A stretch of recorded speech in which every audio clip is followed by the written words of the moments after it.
Aloha, everyone. Welcome to this expert interview for SOMA. I'm Dr. Summer Nicole. This is an expert interview with Chancy Deanna. She's a womb healer. I've been so excited to, this has been like weeks, right? Maybe months in the beginning of her and I connecting. And I'm really excited to share her beautiful wisdom with you guys. And we have lots of questions to get through. This was one where all the sisters just kept sending in a lot of questions about womb healing. So I'm really excited to dive in. So welcome, Chancy. Thank you so much. I'm happy to be here with you. I want to just read just a quick little bio for Chancy so you have an idea of who you're listening to. So Chancy she's an energy medicine practitioner and a womb healer, and she offers shamanic womb healing sessions, empowering women to release past trauma and reconnect to their feminine body and soul. Women come to Chancy seeking healing and wholeness surrounding menstruation, fertility, pregnancy, or pregnancy loss, relationships, womb imbalances, life purpose, sexual healing, and more. So Chancy works with the wisdom of the womb and luminous energy body to help women experience vitality, creative flow, and wholeness. So, and then it says you're a certified shamanic practitioner from the Four Winds Society, intuitive womb healer. You're also a certified doula. I don't think I knew that piece. Yeah. A certified women's health mentor. Her BA is in psychology, and she's been a practitioner in the healing arts for 11 years. So that's a lot of credentials. And I know you have a ton to share. And I've had I've gotten to experience Chancy's work for those of you who are listening, and it's really deep and beautiful and works in the subtle realms, but ends up having really powerful, impactful results. So I definitely highly recommend her for everyone. So so let's just start with the basics. Yeah. What is womb healing, and why is it important? Wonderful. Thank you. Yeah, so I'd love to just start with explaining some of the energetics of the womb, and then we'll talk about why we might need womb healing and why it's important. The womb, as for women, is our center of our creativity, of our power, and it's also a place for guidance, for internal guidance and connection to the spiritual realms. And so if you can think about how all of us came to the planet, we start as a soul luminous being and actually manifest into the physical realm inside of the womb space, and then we're birthed out into the world. And so the power of this portal for birthing, for creativity, for energy to literally come into form is so strong and potent. And the womb itself has an earth element energy, and it holds and gestates energy.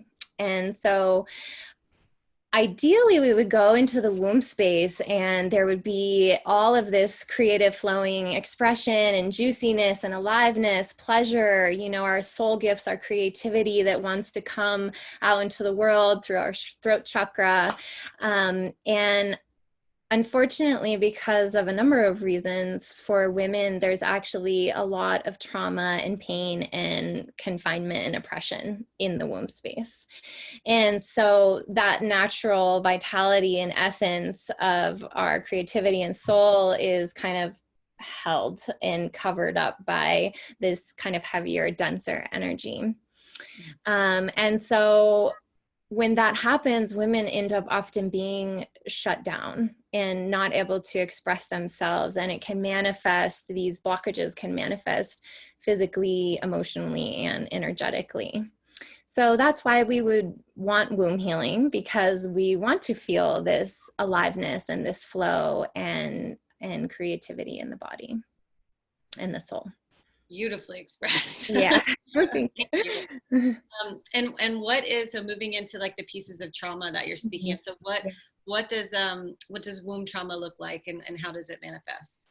Yeah, so it can come multiple ways. Womb trauma can manifest from this lifetime. So it can happen from having experiences of abortion and miscarriage. So oftentimes those pieces are really unintegrated. We don't have a lot of support for the emotional, spiritual aspects of pregnancy loss. And so that can be held in the womb as something that's incomplete in its healing process, which is really what a trauma is. It's like too much, too soon, too fast, and we don't have time to integrate on a deep level what's happened for us. And so it becomes a hardened energy or a blockage. And so miscarriage and abortion and or anywhere really along the birthing process. So when we were born, actually, if our mother had a trauma, that can be imprinted into our own wombs. And or if you're a mother and have given birth and it was traumatic, that can be held in the womb space as well. So that is one reason. Sexual abuse, violation, sexual trauma is another really big one or strong one. And those wounds often just, again, they just get held in the womb space until they're released, until the deep grief or rage is felt deeply and let go of, and the person's energy who was the abuser is cleared out, and that the process has really had the time and space to filter and feel and release. And then really any trauma that we've been through in this lifetime can be held in the womb. Like I said, it's a containing, holding energy for our soul. And so any pain that we've been through in our childhood with our family, or anything major that's happened through the lifetime can be held there. More subtly, there can be a buildup, especially of sexual partners. So if you haven't cleared energy from past sexual partners or even the one you're with now, you can really feel their energy in the womb, and that gets in the way of really being able to get to your own guidance and your own sense of self. So that also is good to be cleared out of the womb. In terms of womb trauma, it can also come from your ancestors, especially our feminine lineage, our mom's mom's mom. Our grandmothers can really imprint strongly in the womb if their generation went through some major trauma or experiences of rape or whatever it might be, that we still feel potentially that fear or that shutdown or whatever the trigger is can still be held in us, in our DNA, in our womb, in our soul body. So our ancestors, and then even our own soul journey, so our past lives, if we've been through certain traumas in our past life. And then there's just the collective feminine pain body and the patriarchy, where for so long the feminine energy has been deemed dangerous or unwelcome or shut down, and women have been killed for being powerful, you know? And so I think that we feel that from the past. We definitely feel it. I work with women all the time, actually, who they're healers, they're medicine people, but they have to move through this huge block around they're literally on some level afraid they'll be killed if they allow themselves to speak their truth, to share their gifts, to be a midwife or a healer or, you know, a medicine woman in any form. And it's very unconscious and deep, but it's there, and it really can shut down the throat chakra and shut down the expression. Oh, I just So had full goosebumps. yeah. It's And yeah, probably a lot of women in this circle can relate, like when you're on a path of healing and want to share healing with other women as well. yeah. And I think that's what I appreciated about your session. I remember getting with you when you were still on Kauai, is like, I think it was like 2 hours at least. It was just like, you have the space, like container to actually go into the subtle and into the deep and into the unconscious, which can sometimes just take some guidance, and it's so unseen to us, and especially for those of you listening who aren't used to like diving into those sort of unconscious realms, it's really, really helpful to have a guide. Really helpful. Yeah, and it's extremely helpful because a lot of this material, like you said, is in the unseen realms, it's in the unconscious, and we, unless we're extremely skilled, can't really get into our unconscious. Like, we need a light to shine into that darkness, into those shadowy places. So having someone else able to track that with you, alongside you, is so helpful and supportive. Having a witness, it's so important. Just, and I had one of my teachers said once, to heal or any trauma that happened in connection needs to be healed in connection. I love that. And Yes. it's so beautiful and so Yeah. true, you know, Yeah. of just like, it's so important to have the acknowledgement and the witness of another person when we're kind of diving into these unseen realms and these subtle realms. Absolutely. And the safety factor, having someone you trust that you feel safe with to hold the container so that the parts that locked down because they didn't feel safe can start to melt and soften. And then the deeper feelings that have been locked into the body and into the womb can start to release and express and open. Yeah. Yeah. So I'm actually really excited about it. There's kind of, it feels like a lot of questions on this one, which is, Yeah. start with the beginning piece, which is, Okay. how do we live in rhythm with our menstrual cycle? Beautiful. So the menstrual cycle is so beautiful, and it's actually a very shamanic cycle where as women we get every month, if we're bleeding regularly, to have the experience of shedding and releasing everything that doesn't serve us and allowing our whole energetic system to be reborn and revitalized and come back into this full shining star that we are, and then allow ourselves again to go back inward inside into the deep cave and do the releasing. And so I would say that it's really important how you spend your time during menstruation. I feel like that affects the whole rest of the cycle. And so menstruation is really a time where our energy body wants to go inward into self-reflection and into a space of renewal. So spending time resting, sleeping, eating really easily digestible, nourishing foods like soups and teas is really good at that time. All the slow and warm, I think is a good way to go. And also to work with the earth at that time. And so offering our menstrual blood to the earth is a really powerful way to align with your feminine energy body, your rhythms, and this ancientness of the feminine, where women forever have given their menstrual blood to the earth as an offering because it's so potent and powerful. I mean, the material itself has so many stem cells and minerals, and it's so rich with vitality. It's, the blood in which the baby, we all grow into, it's the womb space. And so offering that to the earth, and also using that as a conscious time to release everything that doesn't serve you. So praying as you're releasing your blood, I'm releasing my shame, I'm releasing my anger, I'm releasing this relationship or this certain dynamic in my life, and also calling in what's really important to you, how to refocus your energy. And that women traditionally bled with the new moon when we were in natural lighting of the moon and not artificial lights. And so I know there was another question about how to live and cycle with the moon cycles as well. And so if you're bleeding with the new moon, that's amazing because you have that sense of release and new beginnings and planting seeds at that time. Otherwise, you can kind of do it twice in a month, depending on where the moon is and where you're bleeding. So I would say that like go into your cave in your moon time as much as you can. I actually organize my life and business where I have 3 or 4 days off at that time, and I allow that to be a time where I just nourish myself.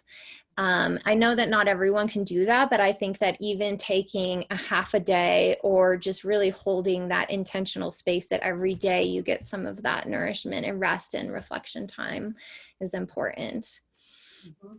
And then as you cycle around, kind of coming out of the cave, out of the menstrual cycle, there's sort of this fresh reborn energy that can happen. And then as we come around to our ovulation phase, that's a really wonderful time to be out in the world, to be going on dates, to be playing with other people, to having business meetings. It's just a time when literally our hormones allow us to be magnetic. So you can really kind of take the opportunity to align the certain things that you really want to move forward in your life during that time. Like I said, we're kind of like the shining star at that time. So really embracing that and embracing the juiciness of ovulation and just kind of diving into whatever feels yummy and sensual will just keep amplifying at that time of the month. And then kind of cycling back around is, I often find between ovulation and menstruation, like halfway, like the third week, I find that I start getting a little more serious. And I don't know if this is for all women, but like things like projects, work stuff, home stuff, like it's just getting everything aligned and done and complete, I think. And so that I can go into my next cave time with kind of everything checked off and everything taken care of. And, you know, and then we keep moving with it. I mean, our hormones literally change every day and significantly every week. So I think presencing, eating nourishing foods, and not having any type of chemicals around, which can really imbalance our hormones. So, you know, we live in a pretty chemical world. And so making sure that we're not having those in our home, in our foods, and, you know, it's hard sometimes in the environment, but ideally the least amount of chemicals as possible, because they create xenoestrogens, which act as, like, our body interprets them as estrogen, and then we get these like really high influxes of estrogen, and that imbalances the whole menstrual cycle, the bleeding cycle, and really messes with our whole system. So watching what we eat, and yeah, and that's do you have any questions about that, or I guess I'm sure you could go in such depth about like each of the phases. Yeah, there's a lot. Some help actually, like that. I really appreciate that. And I have sort of a subset that one of the sisters asked that is along the line. So I'm just going to read it to you. She says, I have questions about bleeding during sex and when there is an emotional wave. No pain or discomfort. It will also carry on for days, like it triggers a period or something. My moon cycles are very regular, but intercourse can change that. When I've had challenges with my son, I've noticed it will do this as well. Seems like my womb has a message for me, she says. Any comment on that? Yeah. I guess I could go a few different ways. I mean, I want to start with just, I don't know, because I'd love to have like a deeper conversation with this woman and kind of go into the space with her and into her womb and listen together, which is maybe one offering, is to just do some journaling and writing from the womb space and just see what are the messages that are coming. Generally, when the womb is bleeding, that's a releasing. So I'm wondering if during sex, or when she's feeling that stress or that challenge with her child, I think you said, if there's some kind of emotion or pain body that's wanting to clear, to release, to let go, especially during sex, I would wonder if there's something that's getting bumped up against inside the womb, and that really is calling for her attention. And it could be something physical. Like, I would even recommend just getting checked up and make sure there's not any kind of physical imbalances happening. If it's more emotional, energetic, yeah, I'd be curious.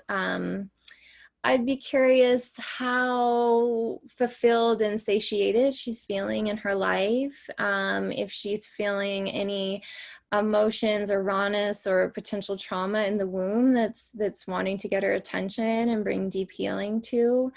Yeah, it's a signal, right? Any of the physical imbalances that we have, or kind of unusual, I guess, like the bleeding doesn't necessarily mean there's an imbalance, but yeah, going deeper within and listening to something that maybe she's needing in her life, or something she's needing to release from the womb, or maybe in her sexual relationship as well. Thank you. Yeah. Okay. And then this is sort of like one question with a couple subset questions again. Okay. So, how does womb healing support the birthing process, fertility, and pregnancy loss? Yeah.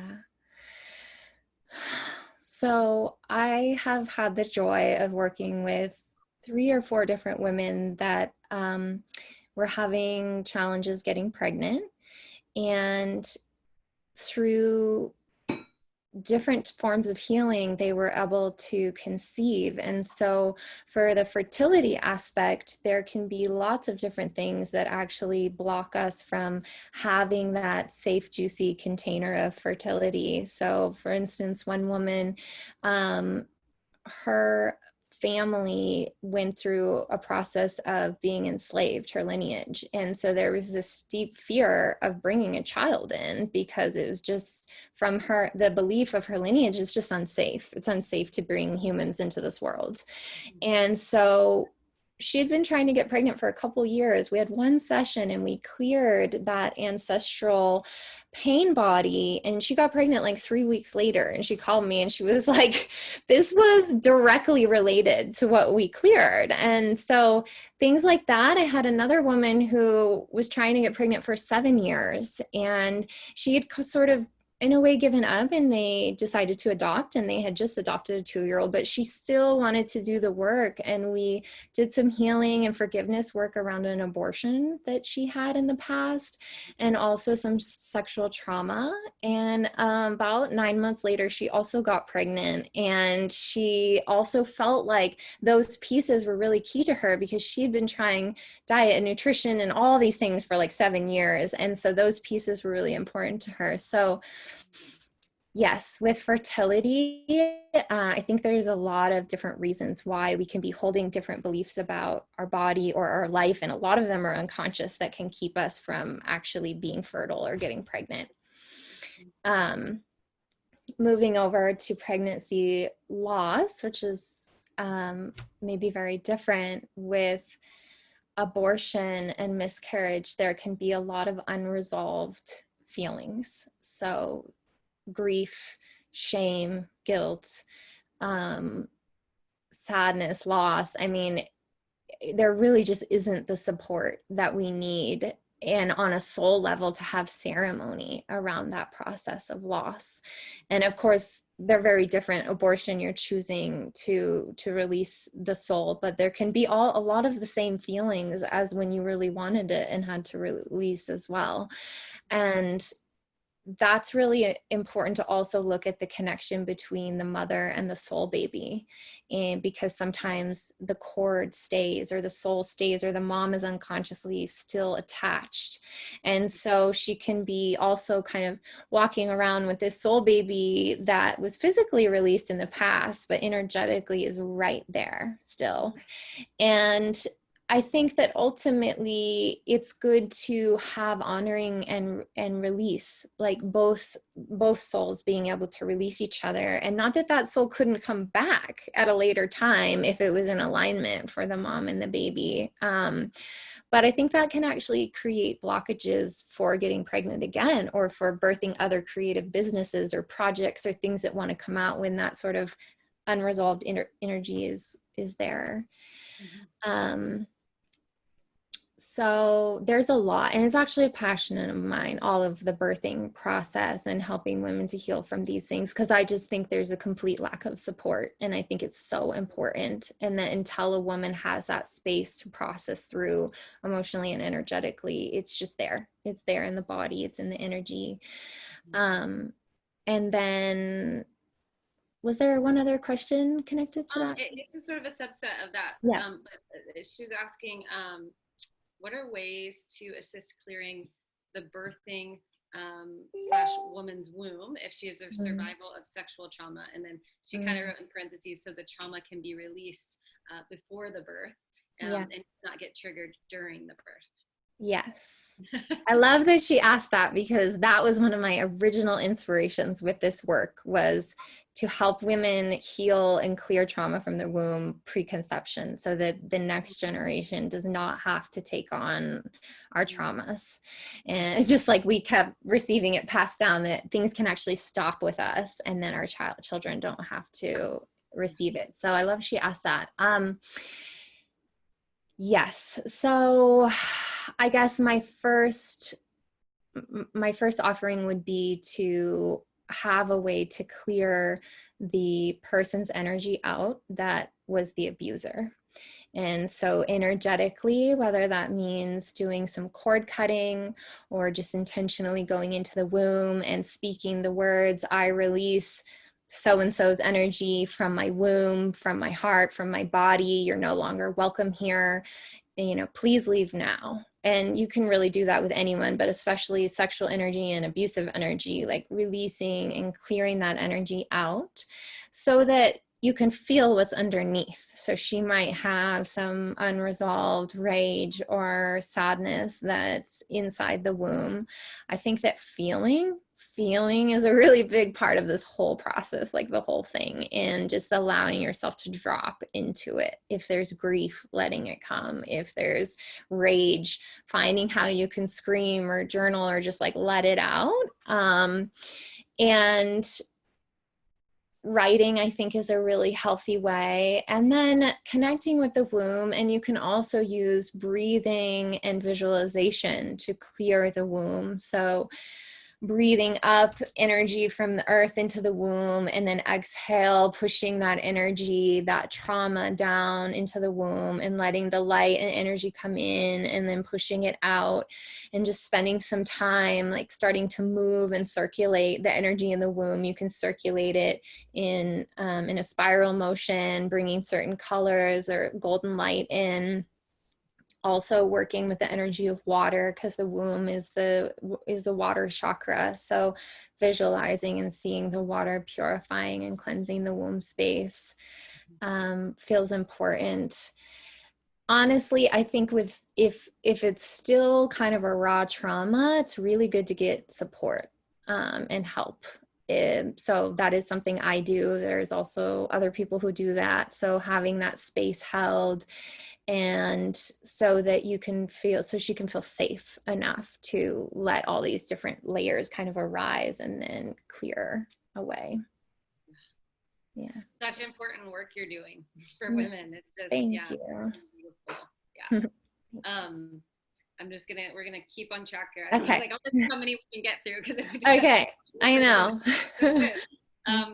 Okay. And if any of these are sort of like repetitive to what you've already said, you can just let okay. me know. So this one, she asked, what shifts have you seen in clients and yourself through womb healing, which you've touched on a lot so far. So is there anything that you haven't touched on that you want to add to that? One thing that comes to mind is working with a few clients who have, like, their work and career has been really in more of the mainstream, or just kind of what they were programmed or taught to be doing with their work or their life based on the culture or their parents, and then receiving this type of womb healing and having that immense creative energy open, and also the self-prioritizing of your own needs, desires, passions, and really seeing those come to the forefront and creating boundaries and not taking on everyone else's ideas of what, they should be doing.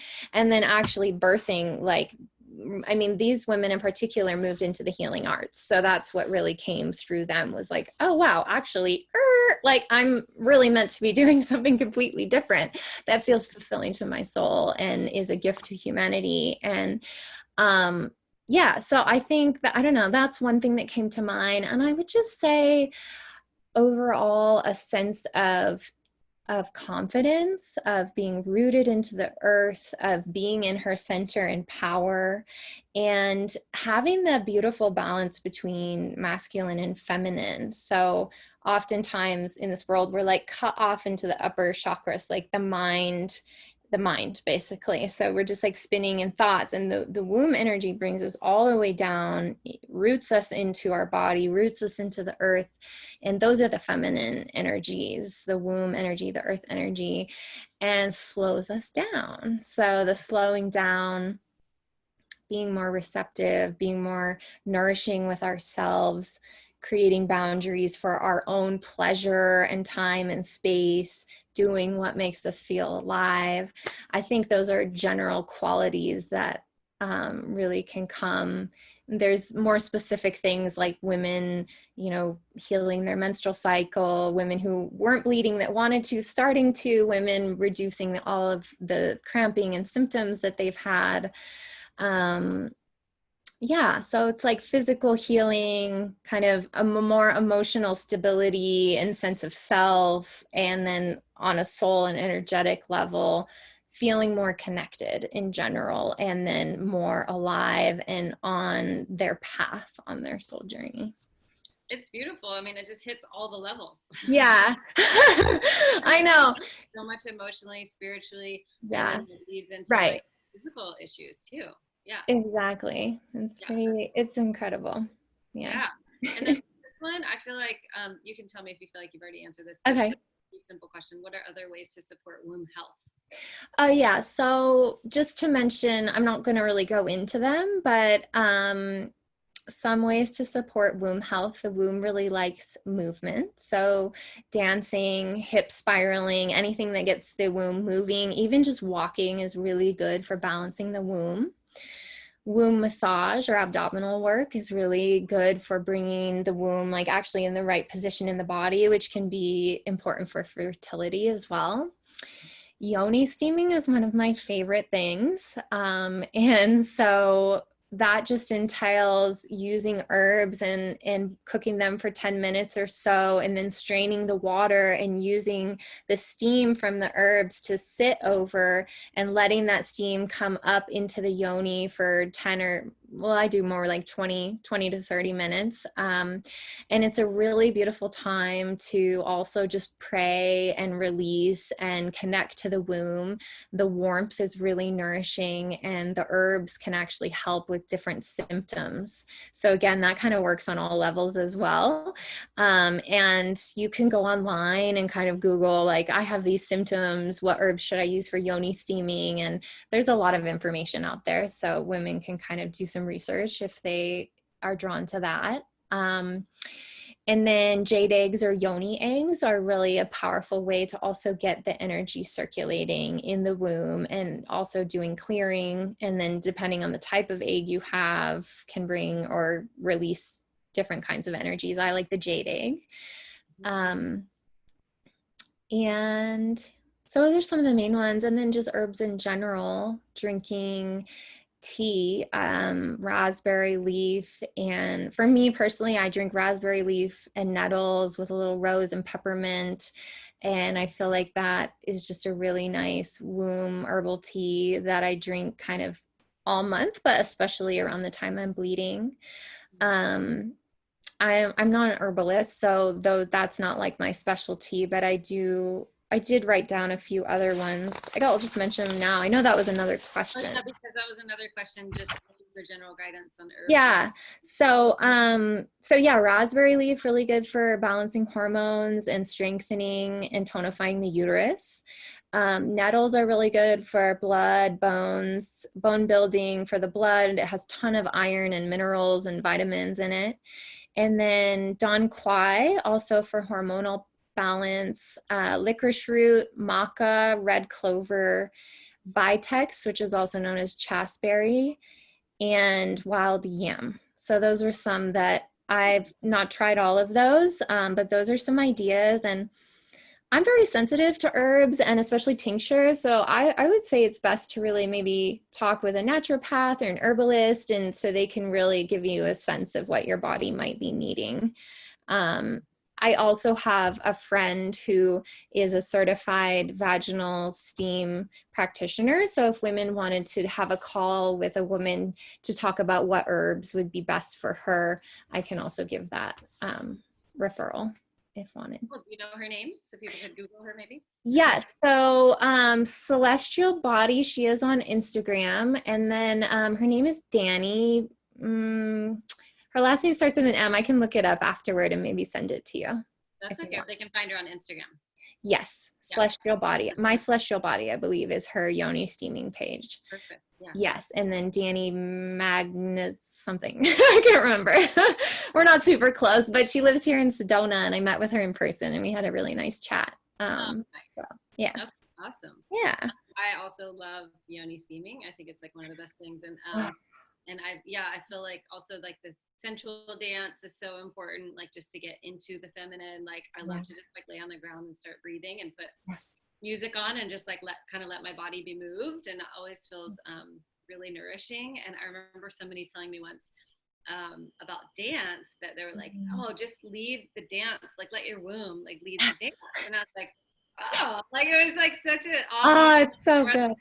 because I had a lot of like low back, SI joint injuries, and I'd like kind of stabilized my pelvis, like over stabilized almost. And so it's kind of like unwinding this rigidity for I don't know, 7 or 8 years now probably. But but that was one thing that when she's like, oh yeah, just lead, and it makes you, when you think like you're leading the dance with the pelvis, with the womb, it literally, your pelvis is moving more, you know, and you naturally start to spiral and circle, and it feels so nourishing. So that's so good. I love that you brought that up because I do that too. And it really brings awake the consciousness of the womb too. She's like, oh, finally, like I can lead the way. And then also I've even moved and danced from my ovaries. So like exploring one over the other, and the ovaries hold the fire in the womb. So they're a creative fire essence. So kind of playing with that is fun as well. Oh, interesting. Okay. Yeah. Yeah. Let's see. I want to save. There's one I want to save towards the end about how people can work with you and everything. Okay. I want to go into a little bit. These are I think these are some of the ones from some of the sisters. So next one is, what does it mean if one side of the womb feels open? It's her left side that feels open. The energy flows, and the right side feels more dense and flows like molasses. And she said, ask what's the best healing I can do for my womb if I've had sexual trauma and an abuse. I'm assuming she meant abusive pregnancy. Okay. So those are kind of two different questions, probably. I mean, they might be related, but so yeah, I'm glad she asked, because those of us in the healing world know that the right side of the body in general is more of our masculine energy, and the left side is our feminine. And so when I hear about the difference in her right and left sides, I hear that the left side, her feminine energy, has this kind of flowing, nice energy that feels open, and that the masculine side feels more dense. And I would say that there could be an imbalance either way. So perhaps she's leaning too far into her masculine energy, and it's like there's just an overachieving, heavy, sort of sludgy energy to move through there. Or perhaps the masculine within her hasn't expressed herself enough into the world, and she's actually a bit blocked and holding back from really allowing that aspect of herself to come out in the world. There also could potentially be some wounds just with the masculine in general, and that might be with men from her childhood or now. So I would dive into a bit of, what's happening with her masculine energy, and then how to bring flow between the two sides. And the masculine feminine is this constant dance that we're in to have willpower and be action oriented and be in the world, and then also to be inward and slow and receptive and in tuning into the more subtle body realms and the emotional intuitive realms. That's more the feminine. There's a book she might like called The Wild Feminine by Tammy Kent. She has a ton of practices going into the different parts of the womb and really sensing the different sides and the different aspects. So I just think maybe that would be good for her. Can you repeat the second part of the question? Yeah, totally. What's the best healing I can do for my womb if I've had sexual trauma and an abusive pregnancy? Okay. So we talked a bit about the sexual trauma aspect. In terms of the abusive pregnancy, the first thing that comes to mind is fear. So her body, that's such a vulnerable situation to be growing a child and needing to protect the child, and then to be receiving abuse from the outside. So my sense is to want to really attune to the nervous system and see, for, and probably again, having support for this type of thing would be the best thing for this woman. But if her nervous system is stuck in a fight or flight response, or a frozen, or like a deeply protective space where there's some kind of hardening that's happened, and allowing the grief, the rage, the sorrow, all of the feelings from that abuse to begin to release out the womb and also out of the nervous system. I feel like there could be some type of ho'oponopono or healing or forgiveness with her own body and soul, and also with her child. Yeah, because that child also experienced the abuse, and that was an initial imprint for them in their life. And so maybe as the mother, just reflecting on how that could be showing up and how to maybe create safety or create a space to speak. I don't know how old the child is, but to, you know, share or speak. Yeah, it just feels like there's some type of energetic healing or ho'oponopono with her body, her womb, with her child. And then, like we spoke of before, it's really, and I don't know what her relationship was like with the abuser now, but really creating boundaries. And so having strong enough boundaries that she feels safe in her body again, because that was a really strong violation. And sometimes we don't trust ourselves after we've been abused that we can take care and protect ourselves. So I would also wonder how deep or into her history, if there's other abuse that's happened to her from her childhood, because oftentimes when abuse comes in later in life, it's happened also earlier in life. So the further she can get into the root or the imprint wherein it first happened and healing that place, which again is probably something she'd want support with from some type of practitioner, and also something I could help her with, or maybe even, you know, you can help her with. Yes, so that it's not something that replays again for her. And stuff like this, like some of these questions are so loaded, you know, because it's a lot. Right. I totally love how you're answering them. And I feel like it is important. Like in my experience, it takes like a tribe of healers a lot of the time. The more intense or significant the trauma with the person, you know, it really does take, and I just believe so much about, you know, it's like the working with somebody, as we just spoke to about, working with somebody where you actually have a witness and you actually feel like you're in a safe container, and to give your body, like, and your nervous system, even the experience of being inside a safe container, especially if you've had an abusive past and all of that. So I know these are super loaded questions, and obviously everyone listening would be like, they would know, like, to dive deeper into what might be unseen to you or unconscious to you. That's what, people like Chancy and myself help people do. And so, just so important. I just want to emphasize that. Like often, like we need a team, you know, like for, and to really like go with like the practitioners that like resonate with you, like on a soul level, and not just anybody, but like really like listening to your intuition, listening to your womb of like, oh, is this the right person for me to do this, right? Exactly. And to feel like you are worthy of getting support. I think that can be a huge block, is just, oh, I have to do it on my own, or even a fear of opening the container with someone, because in some ways it can be easier to just, I'll just keep that all closed in a little box in my womb or in my nervous system. But those women who are in this space, they don't want that, right? They're ready to really awaken deeper to themselves. And so feeling worthy to pay for the help, to take this time for the help. Like I've had so much support and help in my life. Like I feel so blessed that my soul just said, okay, I'm open to receive.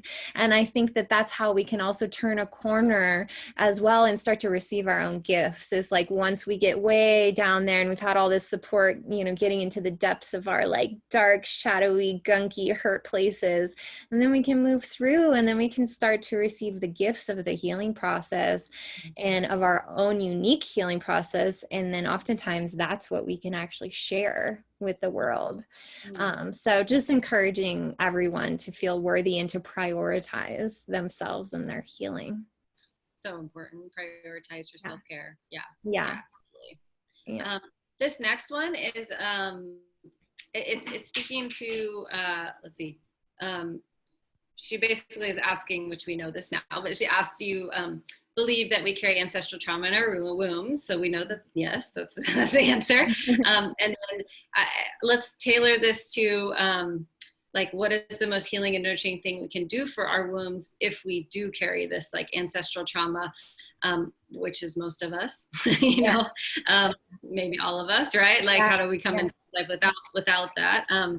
And then she discusses what can womb healing help us feel or experience in our lives, which I think you just spoke to, right? Getting past the shadow and into more joy and more pleasure and sensuality and all that stuff. So yeah, maybe let's just tailor it to like the most healing and nurturing thing for somebody that's dealing with that womb healing around ancestral trauma.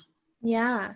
Well, one of the first things is just to recognize that any healing we do in ourselves goes backwards and forwards in time. And it's said 7 generations. So any work that you do in yourself, in your womb in this lifetime is going to also bring healing to your ancestors, which is so beautiful. And I feel like I've seen it happen so strongly. And I've worked with mothers and daughters before, and it's just amazing to see like what ping pongs back and forth when one has a clearing. So to remember that, yeah, it's interesting to kind of describe how can someone do it on their own. One thing that comes to mind is actually ceremony. So my shamanic teacher says that if we don't feed our ancestors will feed on us. And so it's like creating an altar, creating a place where you're offering to your ancestors food and gratitude and love. And you can do that in a physical altar, or you could connect to your own womb, and you can literally feel the light or the energy that you're cultivating in your life, and you can start to send it. You can vision back through your shoulders or back through the, your ovaries, your mom and dad and your grandparents, and like the whole tree and web behind you. And you can just start to send healing energy and light back through that web, and praying that any of the traumas, the heaviness that has happened in your lineage in the past, that start to be released and cleared, and really calling in your angels or guides, however you work with the spiritual realms, to assist in that healing. And also praying for your ancestors to bring their gifts to you. So usually it's both. Like we come with this kind of pain from our ancestors, but we also come with medicine and gifts. And so praying to start to understand what those are and how they can inform you, and how you can share the gifts of your ancestors as well. I would also say that, for instance, when I work with someone on ancestors, I'm literally journeying into the other world to track back through their lineage, and I'm doing energetic extractions and clearings through their lineage or at certain points if I see something. So working also with a shaman, I think ancestral work is often very shamanic, can be helpful in terms of like some deeper clearing, as well as working with family members who haven't crossed over. So sometimes we have family members, ancestors that felt incomplete in their journey in the physical form, in their human body. And so they haven't fully moved on to the other realm. And so they're kind of in this in-between place. And sometimes they're actually corded energetically to us or to our family members. So your grandma or your aunt or your great grandma, or, could even be further back. Usually it's not too far back, but can actually be sourcing their energy through you. And not in a way usually that's harmful. Like you would consider that an entity, but really it's just like your grandma who's like incomplete in her journey.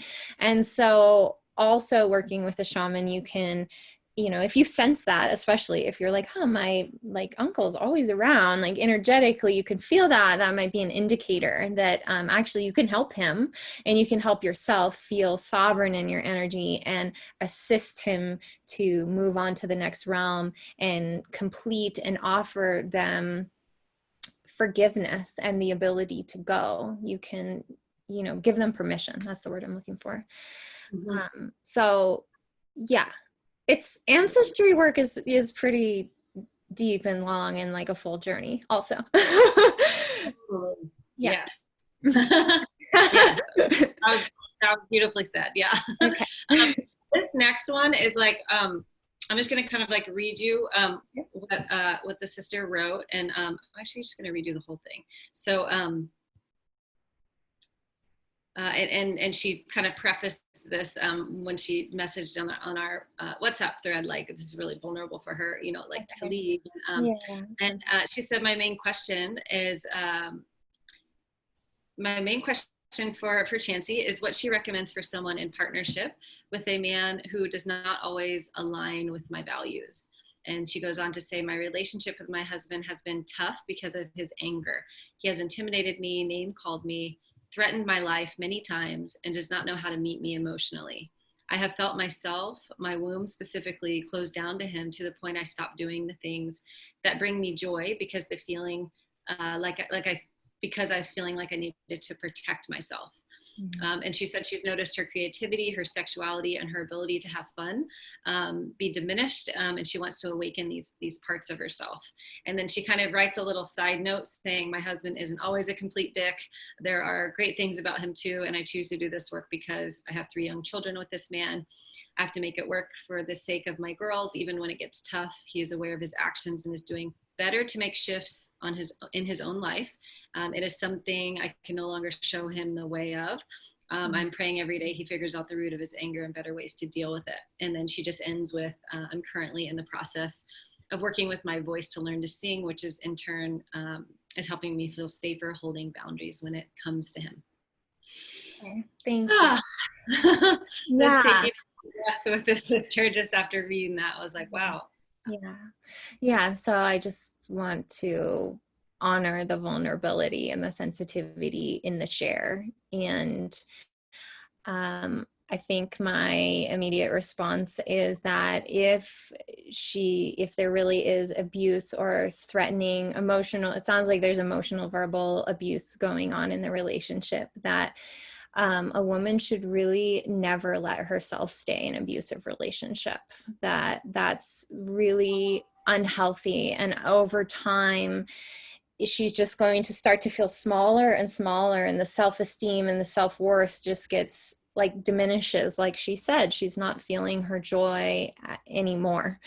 And so I really hear the challenge in having a family and 3 girls. But I think I want to speak to that piece as well, because she's teaching her girls by what she's doing and how she's responding in her own life constantly. So if she's allowing this abuse to happen and stay in a relationship that's abusive, she's teaching her girls that it's okay to stay in an abusive relationship. And I think we all know that we really want to teach our girls that that's absolutely not okay, and that our safety and our sense of well-being is like a number 1 priority. And so I hear that stepping away would be extremely challenging, but it would also teach her girls and herself, like, I'm worthy of a safe space. I'm worthy of loving myself. I'm worthy of being in a home where my joy can overflow and my sensitivity can be open. Because when we stop being able to feel on a deep level, when we're constantly having to protect ourselves. And it sounds like there's a lot of protection that's needing to happen.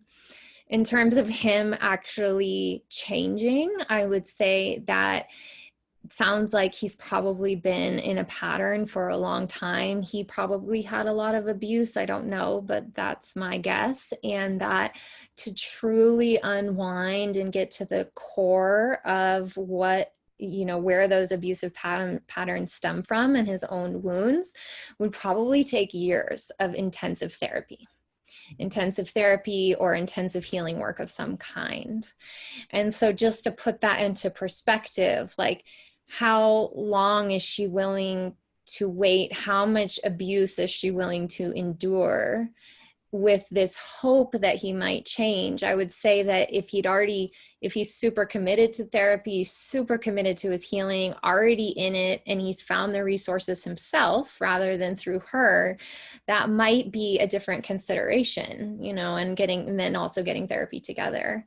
That's my sense, is that it's never good to be in an abusive relationship. It's not okay. And it's only okay to potentially feel it out or wait it out if the other is getting intensive support to heal.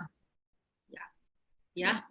I super, thank you for sharing, like, so, yeah, honestly. And I feel like it is such a big piece of, knowing that I love what you just said, knowing that you deserve a safe space. Yeah. And, yeah. And especially if you didn't come from a safe space, Yeah.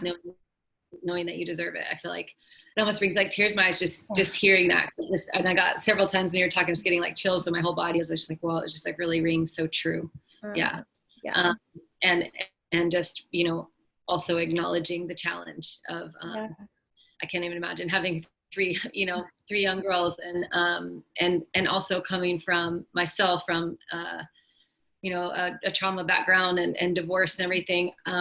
I was kind of the kid that was like, oh, it's great that they got divorced because I always saw them fight, kind of thing. And my brother kind of took it the opposite way. But I like can see, I used to think it never affected me at all, because I was like, but I wanted them to get divorced. But we don't even know, like as children, how much we're such sponges, right? Like as kids, and watching. I feel called to share this. I feel like I've shared it on another, maybe the Unraveling Codependency interview I just did, which was, with this codependency therapist. She helped me realize, like, the imprint that you received from your mother, was because I was sharing, oh, she kept going back to my dad after all these like betrayals and significant trauma with the betrayals. And she said, she was like, that's your imprint right there. And she said, it's, you watched your mom tolerate what was intolerable for her, because she loved him so much and she didn't know what to do for him. Yeah. And I just, like, when I was in that therapy session, I just remember, like, hitting me to my core.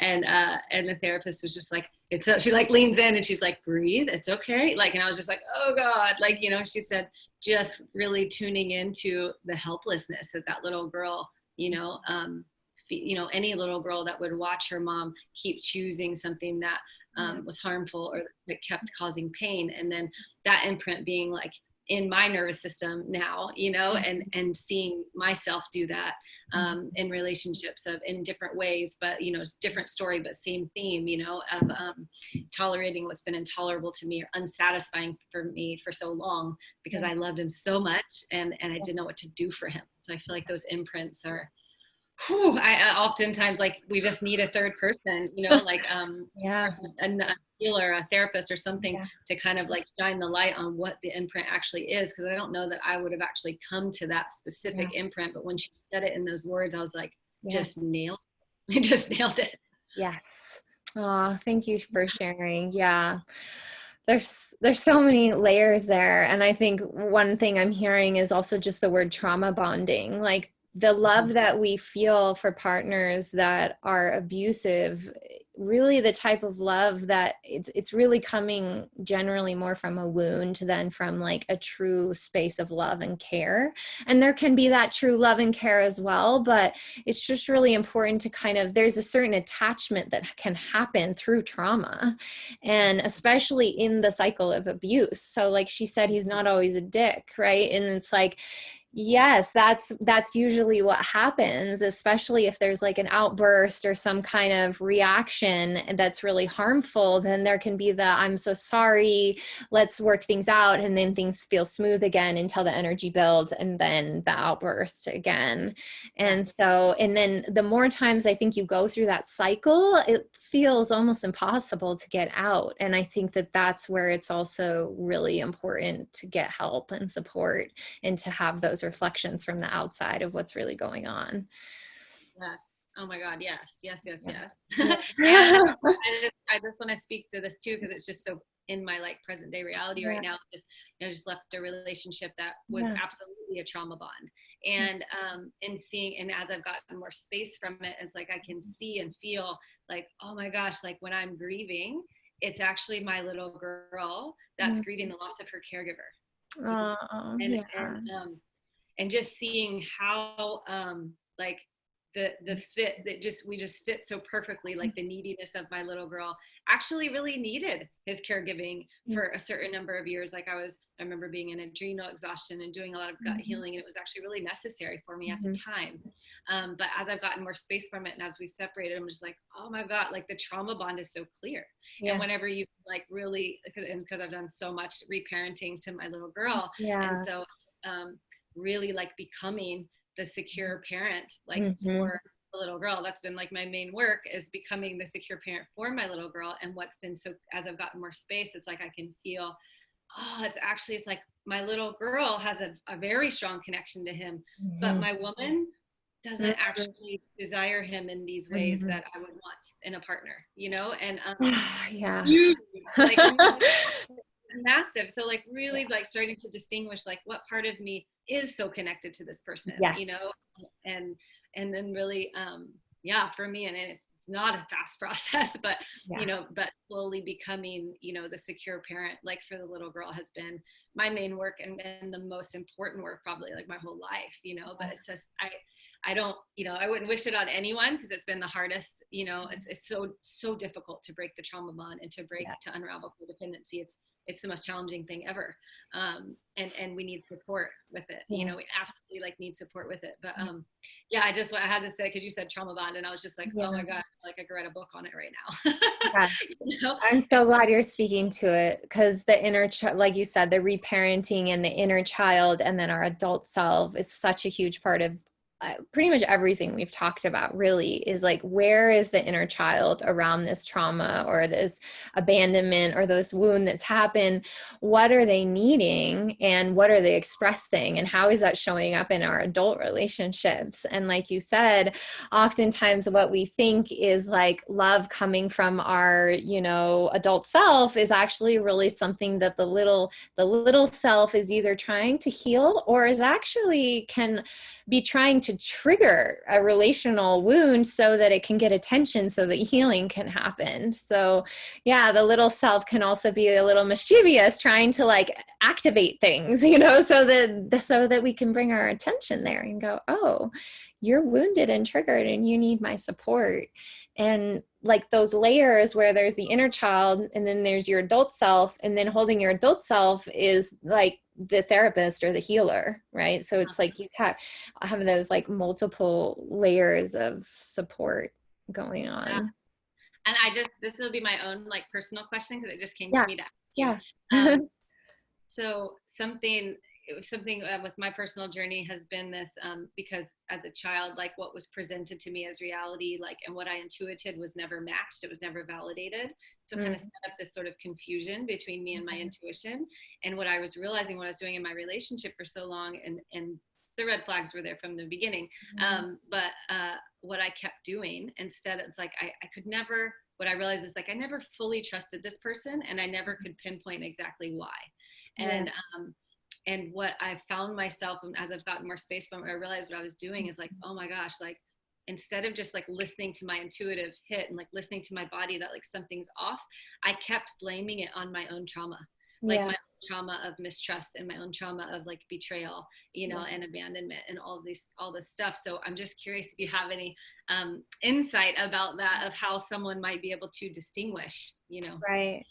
Well, I guess coming back to the womb, really, the more that we deepen into ourself and our like discerning between like the thought process of the mind, or like or a wound from the past and thoughts that are coming in from that, to like the deeper parts of ourself, and really slowing down, like when a red flag comes up and you get the intuitive hit, then really checking in and going deep within the womb and within the self to discern, like, is what just happened, is it really true?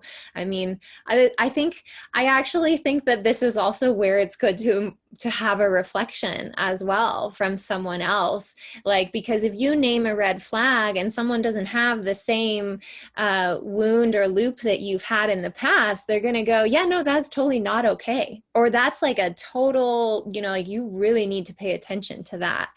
And so I think sometimes when we have that trauma bond, it's like we don't even want to tell people the red flags we've seen, because we're kind of scared that our intuition is right. And so, yeah, I think at least for me, I know in relationships when I've had red flags, it's like speaking them to like even people who really love and know you, like your best friends, you know, and being like, straight up, this is what he did or what he said. like, what do you feel? Like, can you confirm what I'm feeling? Or, and just kind of having that feedback or reflection. I think that I don't have a super clear answer for you, because maybe that's like an inquiry that I'm partially in also, and have had the same thing a few years ago, and kind of like that discernment between our intuition and like, what's our wound, what's our intuition. But I think the more that we're slowing down, dropping into the body, having already a space in the womb, that gives us intuitive information that we can trust. And then going in there with that inquiry of like, yeah, really, how did that feel in my body? Like, what is the truth of what I feel in my body and in my womb around what just happened? Mm-hmm. Yeah. Yeah, it's huge. I feel it's been a big inquiry for me as I've because I am someone that, like, I want to take responsibility for my emotions and all of those things. But I was realizing, I was like, oh, I really took that to like the nth degree, and I really, like, if I'm really honest with myself from the beginning, like, I actually had my body reacted not great to this person, And so, yeah, I feel like it's, and I know, like, some people say, like, oh, your intuition can be third eye, or it can be gut, or it can be womb. And so for some people it's different. Right. Do you feel like that too? Or do you feel like everyone can access intuition from the womb? I think that for women, everyone can access it if they've done the clearing that's needed in the womb. Yeah, I think that it's interesting. I mean, for me, for me, it's both ways. I am from the stars, and I get a lot of like celestial and open energy into my third eye and my crown. And when I'm working, I'm definitely letting that channel be open. I would say when I'm looking for like deep confirmation or something more solid, something that's like really I need to feel is real and true within myself and within my own being, that the womb feels like the access point for me. Mm-hmm. I feel like here feels more like cosmic, more open wisdom. This feels like my wisdom for my soul. Mm-hmm. That's what's coming through right now anyway. Yeah. So, yeah. I So, would, yeah. go ahead. No, you go ahead. Okay. Well, yeah, I feel like the intuitive piece is so huge, of listening to the body and just acknowledging, like, it can get confusing, because if it's a trigger from, like, or if it's like a trauma response, Yeah. it's usually, what I've found is, like, that it's pretty emotionally charged. Yes. And our intuition, and I think I learned this from Teal Swan. I just watch her videos on YouTube and stuff. She's just kind of an oracle, but I just stuck with me. She said once, like, your intuition versus your ego, your intuition is always going to be neutral, and your ego is going to be like, there's going to be a charge to it, some sort of That emotional makes sense. charge to it. Yeah. I think I had both going on, so that's why it Yeah. was confusing. Yeah, it can be really disorienting for sure. Yeah. So I would love for, before we end, just how can people get started working with you, and what do your sessions look like? Awesome. So currently I offer shamanic womb healing sessions, and usually I have women work with me at least 3 sessions in about 6 weeks, because it's a layer by layer process. Some women have only worked with me one time, and I have other clients who work with me for over a year or up to 2 years, just because the ongoing healing and unraveling is so supportive for them. A session is an hour and a half to 2 hours long, and we open the session with sharing, and I'm just listening and tracking what's going on for the woman. And then we'll do a guided womb journey for her to really sense and feel what's happening in the womb space, emotionally, physically, energetically. And then we get to the root of what we really want to work on. And then I have them lie down, and we do a full shamanic energy session. So that's working on the level of the soul and the energy body and the energetics of the womb. And it works on like the soul energetics, and then it kind of has a trickle down for healing the emotional body and the physical body as well. So that is what I do, and it's something that I don't really know anyone else who does exactly what I do. It's sort of a unique combination of like my deep journey with shamanism and my deep calling to the feminine work, and a merging of the two. This work can be done by distance because it is on the energetic soul level, which is beyond time and space. So I would say the majority of women I work with are by distance. Although if you're here in Sedona, Arizona, for any reason, you can come see me in person. And yeah, I'm soon going to be creating more of a mentorship program, so that I can encompass. I mean, we just talked about so much material, and when you work just doing energetic sessions, they're not space for necessarily every, all the details. So I do want to create more of a comprehensive program that I can take women through, and that's my intention. So women, yeah, if they want to stay in touch with me, I mean, you could give them my email, or they can follow me on Instagram, or however they want to do it. But yeah, I love to just stay connected with any women who want support. And then if they want to work with me, they can reach out. I also do consultations if they feel that they need a free consultation first. Mm-hmm. Beautiful. Thank you Yeah. so much for your time. Like you were just talking about the thing that you're creating, and I'm like, she's gonna write a book. Like, oh yeah, that came through me for sure. A couple years ago in Mount Shasta, like the mountain was like, "This is the name of your book." I was like, "What?" Okay, but I haven't started it yet. Okay. Yeah. Yeah. Oh, I know. I know. There's more coming than even Yeah. just what you're about to create. I think it's like, Got yeah, it. Yeah, so totally. beautiful. Like I Oh. just want to really honor you and Mm. thank you for the work that you do in this world and for the feminine. It's so powerful and so healing, and it just brings tears to my eyes, even just Oh. being able to support you and get your work out there, because I feel like it's just so important. And like you said, there's just so much, such a lack of support in this realm, like, and that it's just so needed. And so thank you for your beautiful authenticity and your willingness and your super solid capacity, because I've been on your table, to hold that space for women, and so yeah, just so much gratitude for you for the work you do. So thank you so much. Thank you so much, Summer, taking that all in, and just so grateful to be with you in this space and witness each other on our own healing journeys, and for all the work that you're doing, holding these containers for women. I've such a powerful time to feel that sisterhood support, and so glad that you're anchoring in and providing that space for women. Feel a lot of gratitude for that. Thank you. Yeah. I say that we teach what we need, right? Yes, exactly. Yeah. Okay, well, thank you, love. I'm gonna leave all of your I'll leave all the information of how everyone can get a hold of you Okay. below this. And again, just thank you so much for your time. Okay, great. Thanks so much. Bye, Summer. Bye. Aloha. Aloha.